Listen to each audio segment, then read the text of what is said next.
Athéna coupe la route au vent. Elle apaise les flots et permet à Ulysse d'atteindre la côte.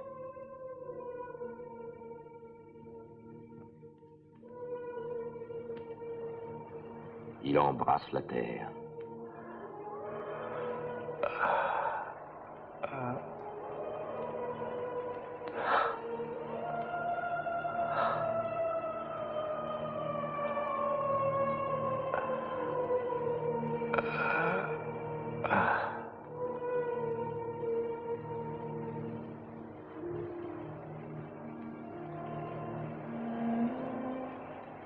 S'adressant au fleuve, il dit « J'arrive à toi, Seigneur, fuyant la mer.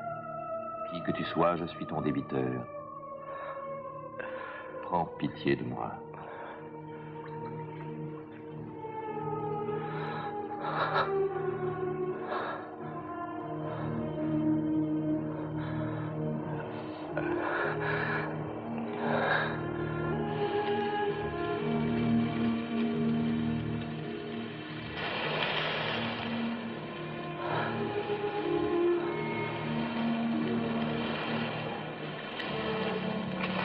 Et comme on cache des braises sous la cendre pour conserver le feu, Ulysse se recouvre de feuilles.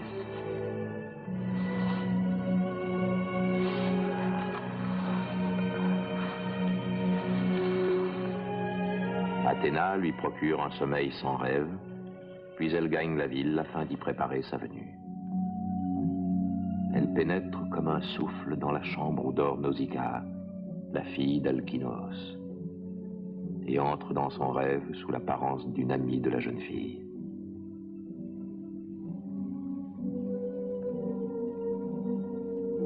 Nausicaa, ta mère t'aurait-elle fait une négligence au point que tu puisses laisser ainsi le linge abandonné?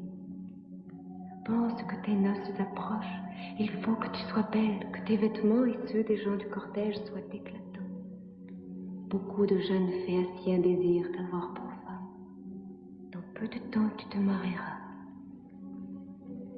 Il faut aller au fleuve dès l'aurore. Je t'accompagnerai et t'aiderai afin que cette tâche s'accomplisse plus vite.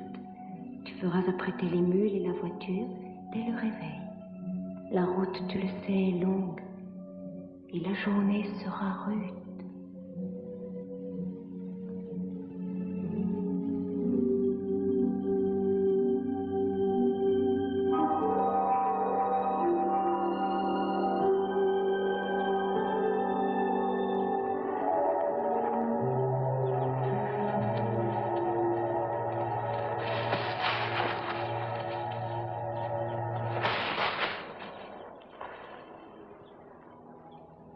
Surgissant des broussailles, hirsutes et salves, Ulysse épouvante les servantes qui s'enfuient.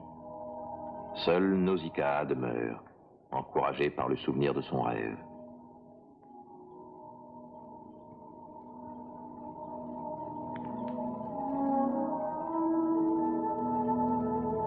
Ulysse ne sait que faire. Se jeter aux genoux de la jeune fille ou la supplier de loin pour ne pas l'effrayer. Es-tu déesse ou mortelle? Ta beauté d'élabore te range chez les dieux. Es-tu une des filles immortelles de Zeus? Aurait-on déjà vu une fille de Zeus laver du linge dans le fleuve? Mais tu ne t'es pas enfuie, toi. Tu n'as pas peur de moi? Peur? Non. Pourquoi aurais-je peur? Alors dis-moi, je t'en prie. Quel pays est le tien?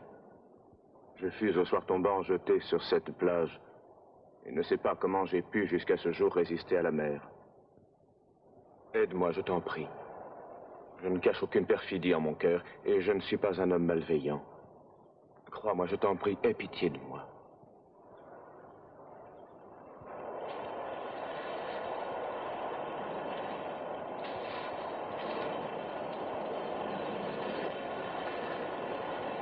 Lave-toi et habille-toi, mes servantes t'aideront. Après s'être lavé et habillé, Ulysse continue à se tenir à l'écart sur la plage. Ce n'est pas contre la volonté des dieux que cet homme a pu venir jusqu'à nous, se dit Nausicaa, Et son aspect même ressemble à celui des immortels. Oh, si cela lui plaisait de rester et de vivre parmi nous. 3 fois bienheureux ton père et ta mère, 3 fois bienheureux tes frères. Mais bien plus encore celui qui un jour te conduira dans sa maison.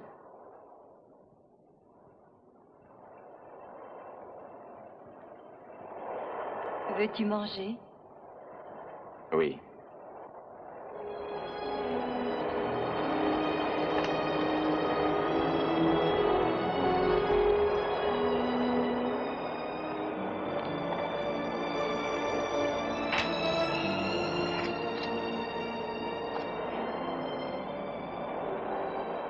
Mon nom est Nausicaa. Comment t'appelles-tu?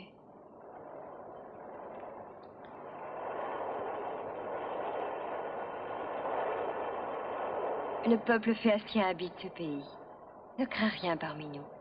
Je vais te conduire à mon père. Et qui est ton père?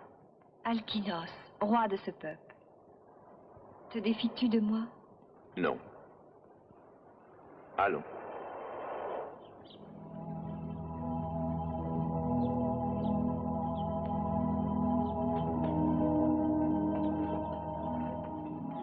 Tu devras d'ici peu arrêter de nous suivre. Mais comment trouverai-je la ville? Tout seul et sans difficulté.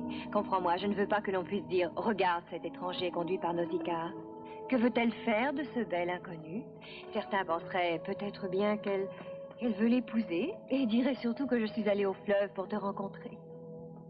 Combien de jeunes phéaciens se sentiraient blessés dans leur orgueil?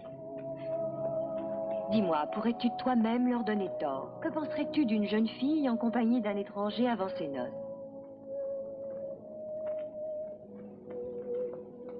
Souviens-toi surtout, en arrivant au palais, c'est ma mère en premier que tu dois implorer.